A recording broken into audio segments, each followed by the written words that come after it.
ungakase waba nomngane noma isihlobo esifundile esithandwa ukuthi kubukwe sona bese sifikile, hayi awukabonanga lutho.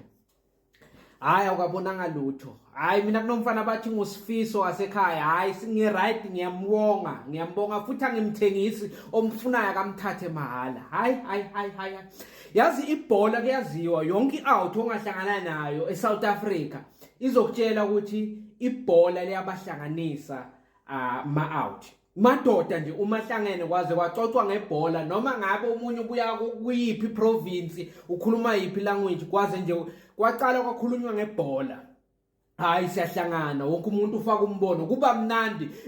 Umuntu ongavela nje usesongavela ngathi hey maye lamadoda lawa adalazana ama best friend, kanti hayi sicoca ngento sonke sipassionate ngayo esiyithandayo. So le nyanga ephelile ngoFebruary ngiattenda amalobolo akhanyisile eCenturion.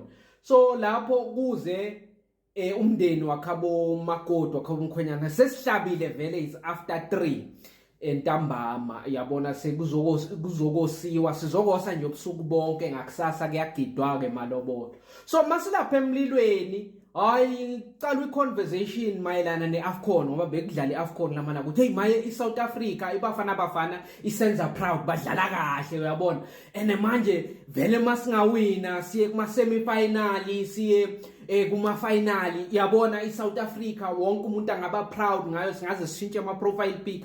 Ngiloyo uyagceka la gceke khona, yabona i-defense idlala kahle but ma-striker ethu ngathi afuna ukushana, uyabona lento eyenziwe ngukekana lapha, no yena udlale kahle but angafaki inyawo kakhulu ngoba lento ingakhoza ama-red card. Siyacoca nje sonke, ngiloyo naloyo ufaka i-contribution, ngiloyo naloyo uyafakaza. Ama-out amaningi bewalapha emlilweni la bekusuka inyama bwangakase ahlangana besingazani, sihlangane nje ngalesikhathi kuhlatshwa inkomo, yazi kulapho la sicale khona kwazana amagama, but before that iningi belingakase lahlangana ngaphambilini, yabona. Kwavela usifiso sisaxoxa kumnandi, uvela sothi guys, I've been listening to your conversation. You know guys, nina ibhola nilibuka at surface level. Have you ever thought of the intersection between politics, soccer and economics? Like guys, think of the amount in which soccer brings to our GDP, its contribution to the GDP. It's insane, but I don't hear anyone of you mentioning that. Yazi sathula sonke sabukana sambuka, ay waqhubeka ngesingisi angicafezela. No guys, you know, it's not like I want to overpower anyone in this conversation. Lend me an ear for like 2 minutes. I want to explain this intersection between soccer, politics, and economics. And look, by the way, I'm a Rhodes University master's student. I'm doing my master's in economics, and I'm looking at solo siyambosi my lona manje waqhamuka ngesingisi. Yabona lokuthi ngiyanyanya lokuthi le conversation beyiflow bese sicala nokwazana ngcono. Sesilalele yena ke. Yeah, guys, even Africanization and globalization is not completely adequate if we don't participate in soccer.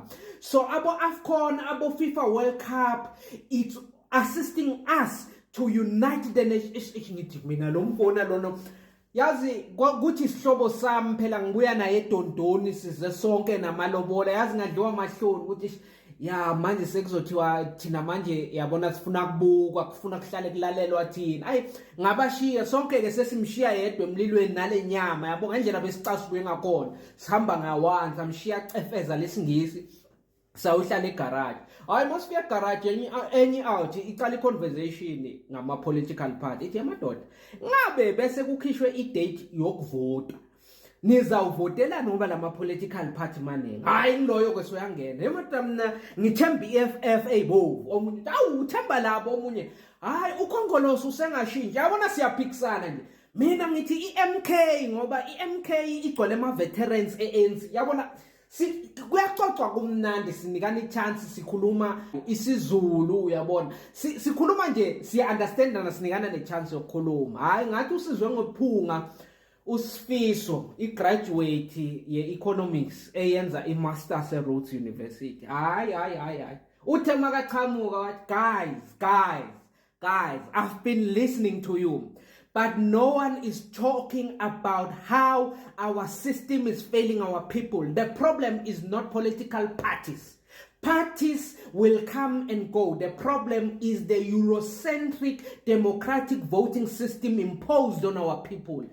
Ngathula ngathi mayibabo ololo hoy yabona imfundo mina umuntu angimbangisa mara bese ufana noSifiso ukuthi makufika wena ufika nama-bombastic word esingisi sesilalela wena ke manje sekumele manje sigugule lo asaxoxi kamnandi asisa-understandani yabo ngalokuthi manje wena ufike nje usidide uthi guys, let's not simplify the problem. The problem, you guys are looking at it at a surface level. We need to go deeper. We need to problematize the issue. Ngithi mina maye uSifiso unesicelo.